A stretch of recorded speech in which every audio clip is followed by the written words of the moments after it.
name is Mary Mathews, and I work in the service department, and I'm the service coordinator.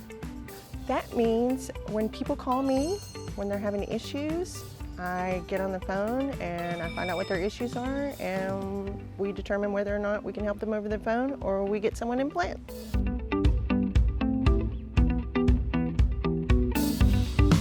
I have been working here for 21 years. My favorite thing about working here is that I really, in my position, I get to help people and ensuring that their production lines go with no hitch or anything like that, and that the end customer is very satisfied with their product. Outside of work, I like to craft.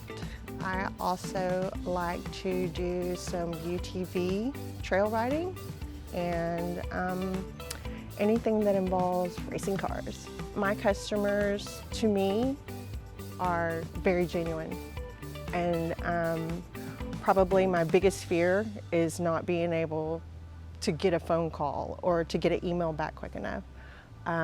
I personally look at every situation as my own personal situation, so irregardless of what customer it is, any issue that they may have is my issue.